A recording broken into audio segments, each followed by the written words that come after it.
I appreciate making AI more human. Alison Gopnik's article about the 2 ways that artificial intelligence is being configured to approach learning.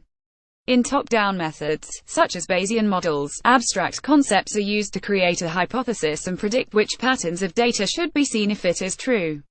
Meanwhile, in bottom-up methods, such as deep learning, abstract concepts are derived by looking for patterns in concrete data. Whereas the top-down approach makes lots of sense because that's how we learn most things in school, the bottom-up one remains quite mysterious as how a child learns his or her mother tongue. So a machine is shown thousands of pictures of, say, the letter A, and through brute repetition it starts to know that when the pixels are arranged just so, that's an A. But what is going on inside the machine? Is it postulating a series of guesses and thus creating its own rules? And if that is the case, then what logical tools does it have available to create and test the guesses? James Loewen, Oakland, California. Assumptions about fabricating an artificial brain ignore what little we know about how the human brain thinks, feels and acts, and we cannot view it as a slower version of a computer. The brain is a soft, squishy organ, which has evolved over millions of years, and its synaptic connections are not electronic but electrochemical, hence our sluggish ability to solve equations, compared with a computer's speed. Scientists working on AI are aware of this disparity and are trying to build ever more human-like central nervous systems, such as computers that learn through trial and error. But these machines can only duplicate certain brain-like functions. I wonder why so much attention and consequent funding is spent trying to mimic the human brain instead of, for example, researching practical medical advances. We make hundreds of thousands of brains every day. They are called babies. Barry Maletzky via email. Bubble trouble in the quantum multiverse. Yasunori Nomura discusses the classic idea of a multiverse in which cosmic inflation led to an infinite number of bubble universes, and an alternative theory in which such universes do not coexist in real space but rather are potential outcomes of observations, or probability space. Nomura notes that we might be able to observe a remnant from a collision of bubble universes in the sky. Is it therefore implicit that our bubble could collide at any time with another one, and if so, would our bubble and our existence simply burst without any advance warning? E. Dennis Kell, Maze Landing. N.J. Nomura states that super-distant galaxies are moving away from Earth faster than the speed of light and therefore cannot be observed, a limit called the cosmological horizon. Yet Albert Einstein put a speed limit on everything in the universe, the speed of light. Thus, the theory of relativity would be violated if anything receded from Earth faster than that speed. Bruce Barnbaum, Granite Falls, Wash. Nomura replies regarding Kell's question: because of the eternally inflating nature of the space in which our bubble resides, the probability of our universe colliding with other universes is almost certain. It is very unlikely, however, that our bubble would burst. The effect would be diluted by the many things that have occurred within our universe. In fact, the dilution is expected to be so strong that the possibility of finding even faint evidence of a bubble collision is unfortunately low.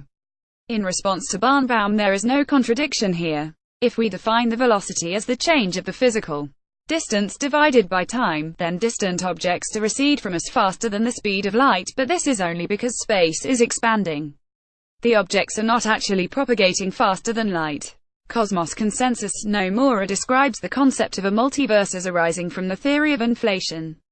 But in the February issue Pop Goes the Universe, Anna Idges, Paul J. Steinhardt, one of the originators of the theory, and Abraham Loeb described themselves as now questioning the inflation idea. I realize that there are many opinions and competing theories at the fringe of our knowledge about the cosmos and our existence, but you could at least reference this conflict and give readers some context for this latest venture into the unknown. If inflation is passé among those at the forefront of the quest for understanding the nature of our ultimate environment, then does it not follow that theories built on that idea are equally suspect? J. A. Sclater, Aldergrove, British Columbia. The editor's reply: Idges, Steinhardt and Loeb did raise objections to the theory of inflation, but as the authors pointed out in their February article, their view is a minority opinion. In our July issue, we printed a letter responding to that article that was co-signed by 33 scientists who support inflation, including Nomura.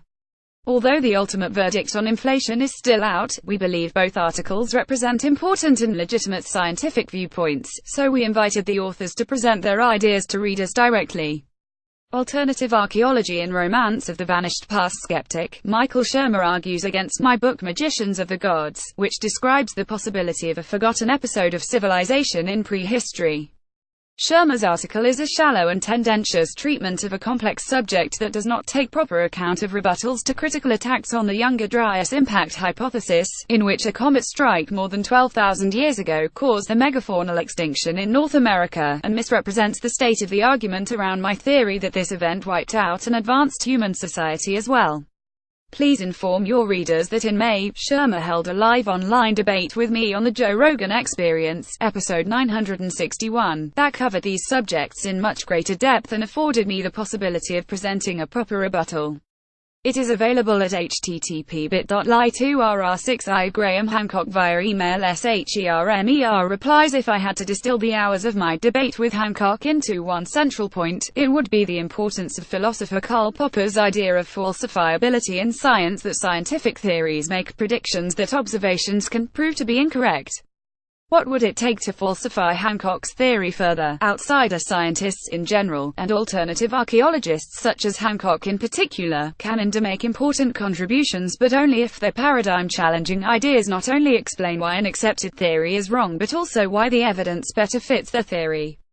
In my opinion, Hancock's idea is based entirely on negative evidence, what he thinks is wrong with the accepted archaeological timeline, and he offers no positive evidence of this purported lost civilization: no metal, no writing, no tools, and not even pottery. Clarification: Lost at Sea, by Danielle L. Dixon, refers to GABAA as a neurotransmitter. Technically, it is a neurotransmitter receptor.